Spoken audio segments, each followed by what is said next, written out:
할렐루야. 우리 대표님과 잠시 인사 나누겠습니다. 당신의 모습에서 예수님의 얼굴을 봅니다. 당신이 있어서 행복합니다. 자, 한 번 더 합니다. 참 잘 오셨습니다. 잘 오셨습니다. 여러분 잘 오셨죠? 네. 우리가 그리스도로 이 세상을 살아간다는 게 참 쉽지 않습니다. 왜냐하면 우리도 똑같은 사람이지만 사람들은 우리를 똑같이 취급하지 않습니다. 그리고 우리에게 뭔가 특별한 것을 바라고 원하죠.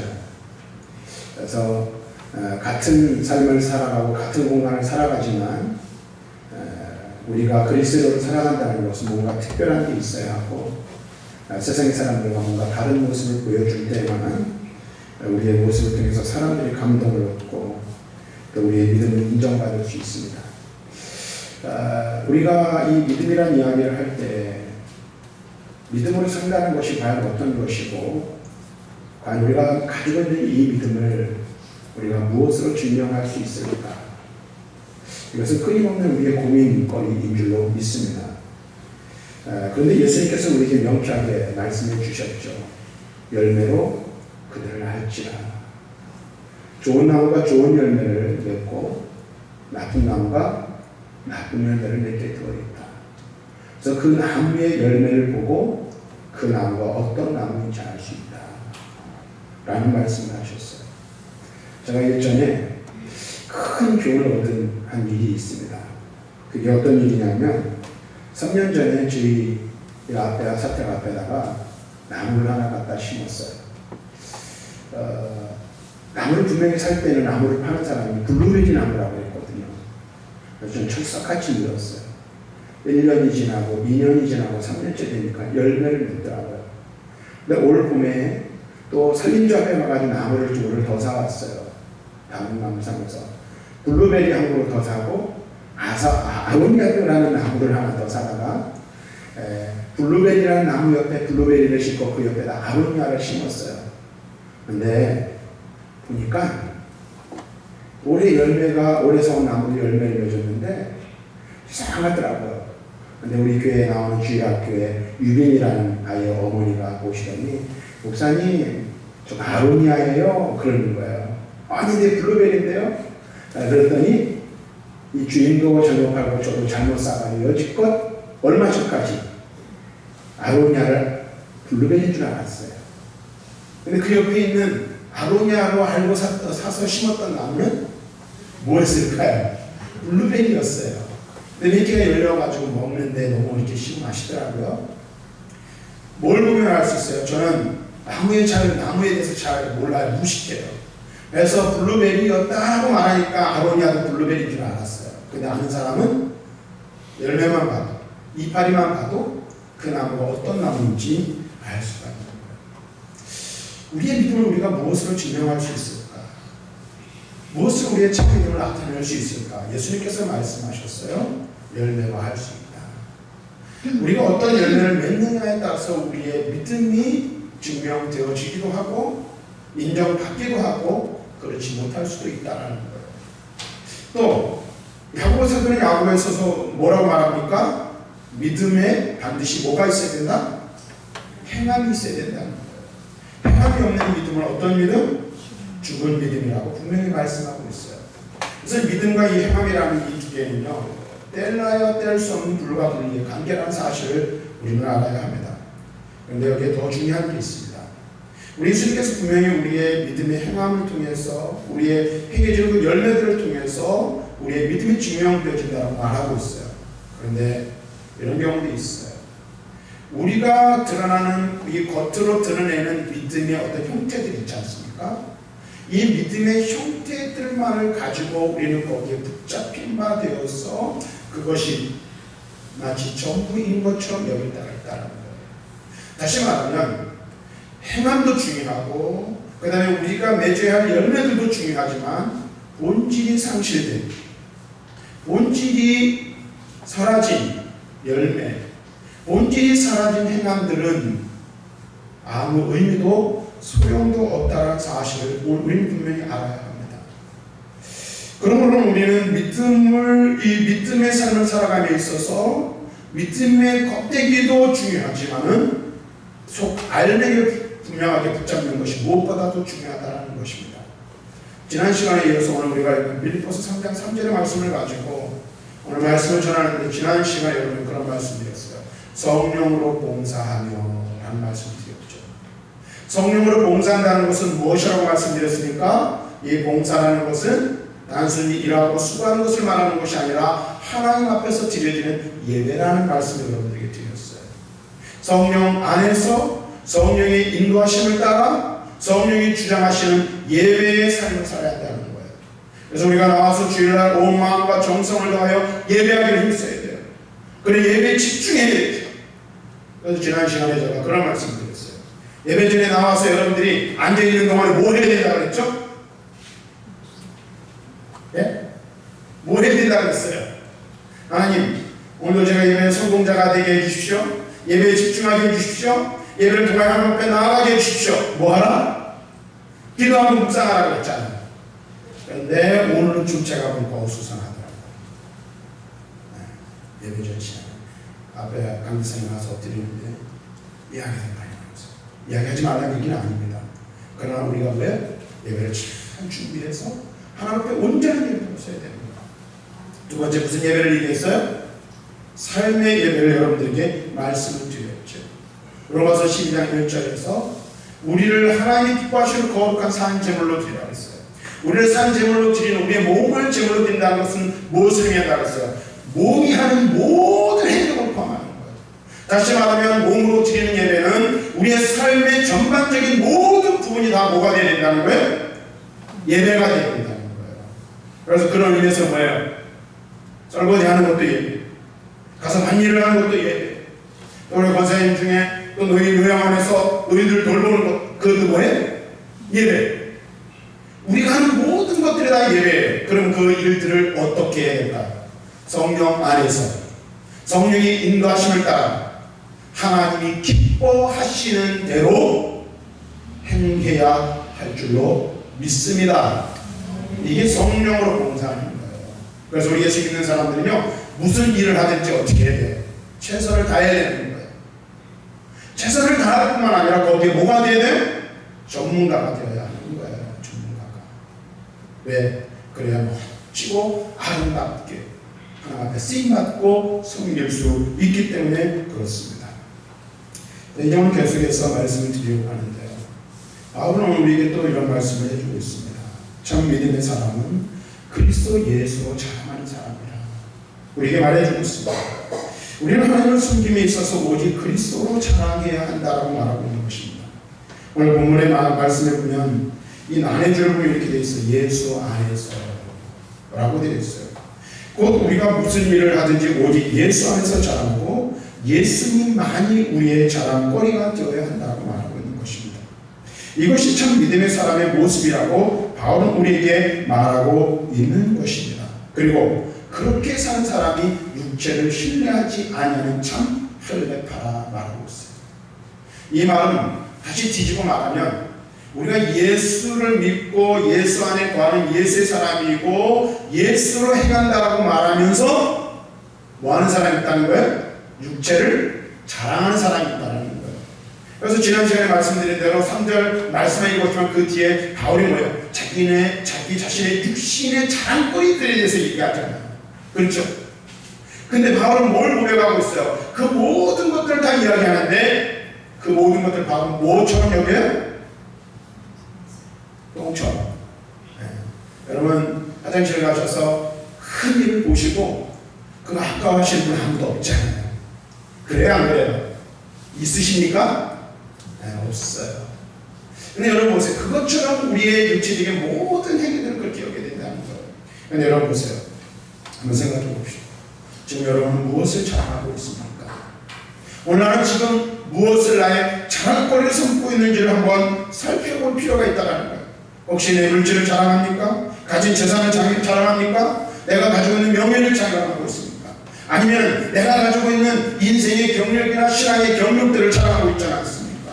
또 나아가서 여러분들 그래도 내가 목사인데, 내가 장로인데, 내가 권세인데 하면서 내가 가지고 있는 교회 안에서 직분이 마치 무엇이라도 되느냐 직분을 자랑하고 있지는 않냐 하는 것입니다. 근데 바울은 분명하게 말하고 있어요. 그러한 것들은 다 무엇이다? 육체를 자랑하는 것이에요. 그래서 그런 것들은 다 무엇과 같이 여겨야 된다는 거예요? 배설물과 같이 여겨야 할 것을 말씀해 주고 있어요. 그래서 바울은 육체를 신뢰하지 않는 사람이 참 할례받고 참 믿음의 사람이라고 말씀하고 있습니다. 여기서 말하는 이 육체라는 것은 무엇을 말합니까? 외형적인 특권을 나타내는 상징적인 표현으로 사용되어지고 있어요. 다시 말하면 유대주의적 율법주의자들은 이렇게 말하는 거예요. 우리는 아브라함의 자손이라는 거예요. 그래서 그들은 무엇을 가지고 있어요? 몸에 징표를 가지고 있어요. 그게 뭡니까? 할례라는 거예요. 할례. 그래서 할례를 행한 그것이 우리는 아브라함의 자손이고 육체의 그와 같은 표를 가지고 있기에 우리가 참 할례 파이고 참 하나님의 백성이라. 그럼 우리는 왜 다른 모든 이들 다 뭐예요? 이방인이요. 하나님과 관계없는 자라고 이야기하고 있는 거예요. 그런데 보세요. 유대주의적 율법주의자들은 육체만을 의지하는, 그리고 자신들이 육체를 의지하면서 참 하나님의 백성이라고 말하고 있지만 바울은 그들은 참 하나님의 백성이 아니라고 말하고 있는 것입니다. 오늘 우리도 예의는 아닙니다. 하나님의 뜻과 원하시는 의를 행하지 않은 채 직분을 사랑하고 신앙의 연정을 자랑한다면 그것이 바로 무엇이 됩니까? 육체를 신뢰하는 자, 육체의 사람이 되는 거예요. 주를 향한 섬김과 봉사는 외면한 채 하나님 앞에서 거룩하고 진실한 삶을 살아야 할 삶은 저만큼 내팽개쳐버린 채 교회를 다니는 것만으로 만족해 한다면 그것이 바로 육체를 신뢰하는 행위가 되고 만다는 것입니다. 근데 바로 우리에게 무엇을 말하고 있습니까? 우리는 육체를 신뢰하는 육체를 자랑하는 자가 되어서는 안 된다는 거예요. 오직 예수 그리스도가 우리의 자랑이 되어야 한다고 바울은 말씀하고 있습니다. 그러니까 무엇을 자랑하려거든 예수 안에서 자랑해야 한다고 말씀하고 있습니다. 자, 그렇다면 그리스도 예수로 자랑하는 것이 과연 무엇일까? 그리스도 예수를 자랑하는 것에 대하여 몇 가지를 생각해 보기를 원합니다. 어떤 사람을 우리가 만나든지 어떤 상황 가운데 처하든지 자신이 그리스도인이라는 사실을 나타내기를 주저하거나 두려워하지 않는 것이 그리스도를 자랑하는 것입니다. 그래서 베드로전서 3장에서 베드로 사도는 말합니다. 우리 안에 우리 속에 있는 소망에 관한 이유를 묻는 자들에게 대답할 것을 항상 준비해야 된다고 말하고 있어요. 여러분은 일반적인 일상적인 삶을 살면서 불신자들을 만났을 때 여러분들은 여러분이 그리스도인이라는 것을 주저없이 나타내고 있습니까? 어떻습니까? 저는 가끔가다 그럴 때가 있어요.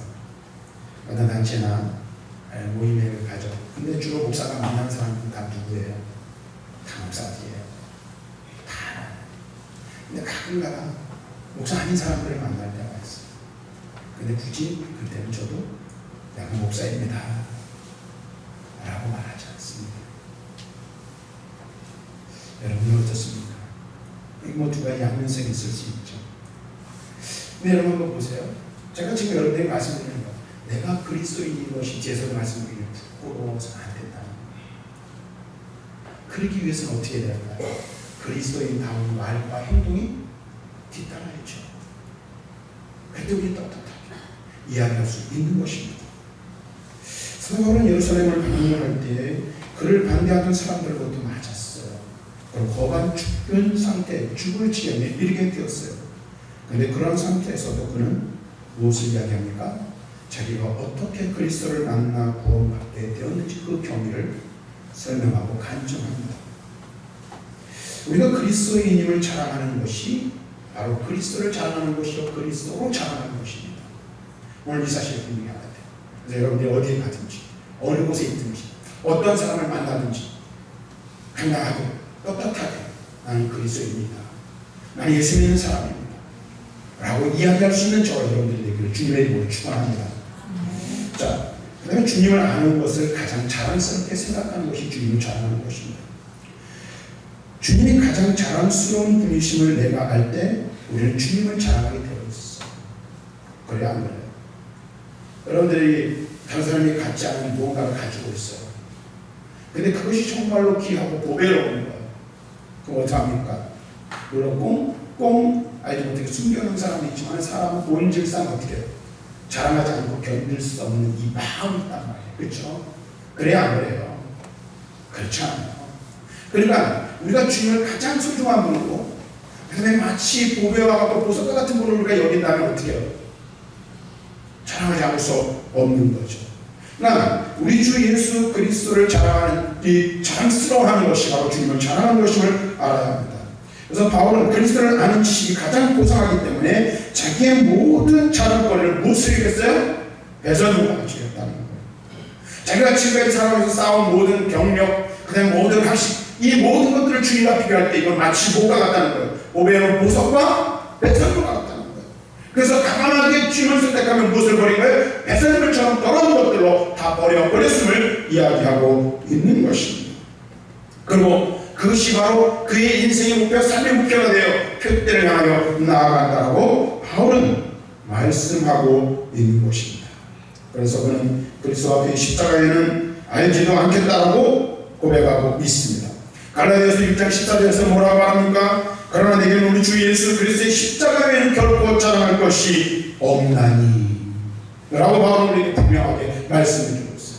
바울의 자랑거리는 무엇이었습니까? 오직 십자가, 오직 예수 그리스도였습니다. 계속해서 우리가 그리스도로 자랑하는 것은 복음을 전하는 것입니다. 곧 주님을 증거하는 것이 주님을 자랑하는 것입니다. 누구에게든지 부끄러워하지 않고 복음을 전할 수 있는 담대함이 우리들에게 있어야 합니다. 그런데요, 오늘 현대 교회를 살펴볼 때요, 대부분 많은 교회와 성도들에게 있어서 이게 상실되어 있어요. 이것이. 오늘 우리 장로님도 기도하면서 그렇게 자리를 채워주시기 위해서 기도하고 복음을 증거하는 교회 되겠다고 기도하는데요, 우리가 기도만 하면 안 됩니다. 여러분 나와서 정말 복음을 증거하고 영혼 구원을 앞장서야 되는 거예요. 그런데 여러분 보세요. 내가 가지고 있는 복음, 내가 믿는 이 복음이 위대한 것이고 앞에서 말씀드린 대로 보배로운 것이 어떻게 자랑하지 않고는 견딜 수가 없는 거예요. 그런데 오늘날은요, 많은 그리스도인들이 복음을 값싼 것으로 전락시켜버렸어요. 많은 교회들이 이 복음의 능력을 붙들고 있지는 못해요. 그래서 뭘 잃어버렸어요? 복음의 능력, 전도의 능력을 상실해 버린 것입니다. 사도 바울은 우리에게 분명하게 말씀하고 있습니다. 로마서 1장 16절에 뭐라고 말하고 있습니까? 내가 복음을 부끄러워하지 않고 이 복음 모든 믿는 자들에게 구원을 주시는 하나님의 능력이 됩니다. 첫째는 유대인에게요, 또한 헬라인에게. 다시 말하면 이 복음의 능력, 영혼을 구원하고 구원의 지혜를 주는 이 능력이 모든 사람, 모든 민족에게 적용되는데, 그래서 바로 복음을 증거하고 복음을 자랑하는 거예요. 이 복음이 영혼을 구원하고 생명을 살리고 이 복음을 증거하는 것이 사람들을 옳은 대로 인도하는 것이라면 어찌 복음을 전하지 않을 수 있겠습니까? 어찌 복음을 부끄러운 것을 얘기하는 거예요? 그럼 우리는 뭐 해야 돼요? 그리스도를 자랑하는 삶을 산다는 것은, 그리스도를 자랑하여 우리의 믿음이 참믿음이라는 것을 증거하는 방편이 뭐예요? 복음을 증거하는 것인 줄로 믿습니다. 그 다음에 또 우리가 성경을 보면 그리스도를 위하여 받는 고난을 기뻐하는 것이 그리스도를 자랑하는 거예요. 만약 고난 때문에 주님을 위하여 사는 것을 포기한다면 주님보다 나 자신을 더 사랑하는 것입니다. 우리의 소망이시며 자랑이신 예수 그리스도 끝까지 경고에 잡으면 우리는 주님의 집이 된다라고 12서 기자는 12서 3장 6절에 말하고 있어요. 주님을 위하여 받는 고난을 기뻐하면서 주님을 자랑해야 하는 것입니다. 주님 때문에 고난당하고, 주님 때문에 포기하고, 주님 때문에 양보하고, 주님을 믿는 것 때문에 뭐예요? 내 가진 것을 내어놓을 수 있는 삶의 자세가 있어야 한다는 것이죠. 여러분 어때요? 여러분들이 교인이기 때문에 여러분 스스로 손에 놓을 줄 아는 어른이 있기를 바랍니다. 그러잖아요. 저도 사람이기 때문에 살다 보면 목사도 마찬가지고 여러분도 마찬가지예요. 어떤 갈등 구조들이 우리는 끊임없이 사람들과 관계 속에 일어나잖아요. 그렇죠? 근데 어때요? 억울한데, 속상한데 그런 일들이 생기잖아요. 그런데요, 내가 교회 목사이기 때문에, 장로이기 때문에, 권사이기 때문에 그래 가지고 주님을 위해서 손해보자, 주님을 위해서 내려놓자, 이런 마음, 이런 자세가 우리들이 있어야 한다는 거예요. 근데요, 더 중요한 것은요, 그게 처음에 손해본 것 같고요, 억울할 것 같지만 누가 보상해 주실까요? 누가 보상해 주세요? 주님이 보상해 주실 줄로 믿습니다. 네. 주님의 보상을 기대하지 않는 사람은 그래서 내려놓지 못하는 거예요. 포기하지 못하는 거예요. 손해보지 않는 거예요. 왜? 주님이 챙겨주시지 않을 것 같아서 누가 챙기는 거예요? 내가 미리 챙기는 거죠. 근데 보세요. 내가 집으면요, 내가 챙기면요 얼마 되지 않아요. 그러나 내가 내 손을 내려놓고 포기할 때 주님이 내 것을 챙겨주시고 주님이 나를 돌봐주시면요, 내가 상상할 수 없는, 내가 감당할 수 없을 만큼 놀랍게 주님께서 보상하여 주실 줄로 믿습니다. 그래서요, 사도들은 자신들이 예수님의 이름으로 능력받는 것을 기뻐했고요, 복음을 위하여 온갖 고난과 역경과 위험과 고통을 이긴 것을 보게 됩니다. 그리스도의 고난에 참여한 것으로 즐거워하고, 그래서 그들은 우리에게 권면하고 있는 것입니다. 하나 더 말씀드리면요, 이 한번 한번 좀 따라했으면 좋겠어요. 뭐 따라합시다. 삶으로 증거하며 자랑하자. 여러분 잘 들으세요. 여러 가지 말씀을 많이 드렸어요. 그런데 여러분 보세요. 우리가 머리로는요, 어떻게 살아야 될지 알아요. 삶을 통해서 열매를 맺어야 되고, 행함에 있는 믿음이 있어야 하고, 또 어떤 때는 손해보고 결단하고, 여러 가지 많은 것들을 알아요. 근데 중요한 것은 이런 거예요. 알면서 안 된다는 거죠. 알면서 쉽지 않다는 것을 우리는 삶을 통해서 절감한다는 거예요. 절실하게 느낀다는 거예요. 그래서 우리는 너무나도 쉽게 뭐합니까? 포기합니다. 그 길을 걸어가는 길이 주님이 말씀하신 대로 좁은 길이요 좁은 문인 것을 우리는 알기에 그 길로 들어서고 그 문으로 들어서는 것을 두려워할 때가 많이 있다는 거예요. 그런데 어찌 우리가 삶으로 그것을 증거하며 자랑할 수 있겠습니까? 근데 오늘 우리가 이 말씀을 가만히 보세요. 지난주 전한 말씀과 우리가 보면 통하는 것을 알아야 돼요. 바울이 처음에 뭐라고 말하고 있어요? 성령으로 봉사하며 라고 말하고 있어요. 성령으로 봉사하는 것이 예배라고 했어요. 근데 예배는요, 우리의 삶의 전 부분이 예배가 되어야 된다고 했죠. 예배하는 삶이 되어야 된다고 했어요. 그래서 예수를 자랑하는 것과 마찬가지로 우리는 생각해요. 우리가 그리스도를 자랑하는 삶을 사는 것이 내 힘과 내 능력으로 되지 못하는 거예요. 예배하고 삶의 모든 부분이 예배가 되도록 하는 것도요, 어찌 보면 우리가 하는 것 같지만 우리의 주도권을 내려놓을 때 가능한 것이라는 사실을 알아야 돼요. 우리가 예수 그리스도를 믿어 구주로 고백할 때에 성령께서 우리 안에 내주해 계십니다. 근데 내주하셔서 성령으로 인치시고 성령을 베푸시는 것은 단위적인 거예요. 그 성령 우리를 떠나가지 않으세요. 근데 성령의 세례와 성령의 충만함은 달라요. 성령을 내 안에 모시지만 내가 내 삶의 주도권을 가지고 살아가면 내 삶의 주인은 누군가의 여전히 나인 거예요. 그래서 우리는 어떤 삶을 살 수밖에 없어요? 영적으로 거듭났음에도 불구하고 육에 속한 삶을 살아갈 수밖에 없는 거예요. 근데 성경은 우리에게 무엇을 말하고 있습니까? 성령에 붙잡히는 영에 속한 사람이 되어야 한다고 말하고 있어요. 다시 말하면 우리의 참 믿음을 증거하고 우리의 믿음이 참된 믿음이라는 것을 드러내며 우리가 그 믿음을 증거하는 삶을 사는 것 또한 우리 안에 내주해 계신 성령께서 전적으로 우리의 삶을 주장하고 우리가 그 성령의 인도하심과 붙잡힘 받을 때에 그 안에서 그와 같은 삶을 살아갈 수 있게 된다는 사실입니다. 그리고 그뿐만 아니라 우리가 성령 안에 온전히 거할 때 성령의 기쁨을 누리는 삶을 살 수 있게 되는 거예요. 그래서 우리 믿음의 선진들의 모습들을 가만히 보십시오. 신앙이 고결한 이들 보십시오. 성령이 붙잡힌 받는 삶을 사는 사람들 올 때 시험을 당하고 고난을 당하고 환난을 당하고 또 어떤 때는 예수 믿는 것 때문에 내 자신을 내어놓고 양보하고 손해보는 것 같지만 근데 그들은 그 가운데서 뭐예요? 기쁨을 잃지 않는 거예요. 평강을 잃지 않는 거예요. 왜요? 성령께서 그의 삶과 그의 마음, 그의 모든 것들을 주장하시기 때문에 그렇습니다. 우리가 무엇으로 그리스도를 자랑하는 삶을 살 수 있겠습니까? 이 일성으로는 다 알고 지식으로 우리가 다 알아도 삶으로 실천하는 것이죠. 그러나 우리로 하여금 그리스도인 되게 하는 것, 그리스도인 답게 하는 것, 그리스도 예수를 우리의 삶의 자랑거리로 삼고 그리스도 예수로 자랑하는 삶을 살게 하는 힘과 능력이 되는 것은 우리 안에 계신 성령으로만 가능한 줄로 믿습니다. 믿으시면 아멘. 좀 아멘 좀 하세요. 성가대 찬양할 때도 아멘 하셔요. 하나님 가답해가지고 하나님 우리 모두가 드려줍니다. 여러분들이 동의하시면 뭐 해야 돼요? 네 그렇습니다. 아멘 하셔야죠. 그럼 보세요. 그럴 때 우리가 온전한 그리스도의 삶을 살고 참 믿음의 삶을 살아갈 수 있는 겁니다. 사랑하는 성도 오늘 우리는 무엇을 말하면 무엇을 자랑하기를 좋아합니까? 우리가 행한 일, 우리가 쌓은 공로는 혹시 아닙니까? 우리는 영죽을 지으니 영벌을 하나님의 심판과 진노 아래 있던 자입니다. 영원한 지역 백성의 마귀의 자식들이 되었습니다. 그런데 그런 우리를 하나님께서 사랑하셔서 마귀에게서 자유하게 하셨고 하나님의 심판과 진노에서 건지시기 위하여 그의 아들 예수 그리스도를 이 세상에 보내시고 십자가에서 우리의 죄를 담당하시고 피 흘려 죽기까지 죽으시도록 내어놓으셨습니다.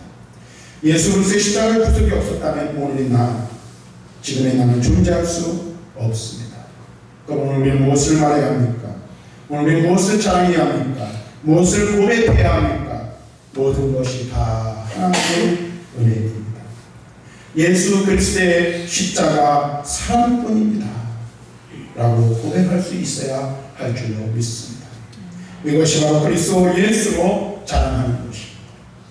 우리의 말과 행동, 우리의 삶의 모든 부분에 있어서 그리스도가 드러나고 그리스도가 증거되어지고 그리스도 예수가 나타나야 할 줄로 믿습니다. 그것이 바로 그리스도 예수로 자랑하는 거예요. 네, 다시 한번 말씀드립니다. 내 힘으로, 내 지식으로, 내 능력으로, 내 결심과 결단으로 가능하지 않다는 거예요. 그래서 우리 무엇을 구해야 합니까? 성령께서 내 신령과 내 삶을 주장해 주시길 간구해야 돼요. 그래서 저와 여러분들이 매일의 삶을 살면서 성령님 나를 도우시고 나와 함께 해주십시오. 내 삶을 인도해 주셔서 그리스도가 자랑거리로 드러나게 하시고 그리스도가 증거되어지는 삶을 살게 해주십시오. 그와 같은 삶을 살아 우리의 믿음 온전히 주님 앞에 인정받고 증거하는 전 믿음의 사람들이 다 되시기를 주님의 이름으로 간절히 축원합니다. 기도합니다.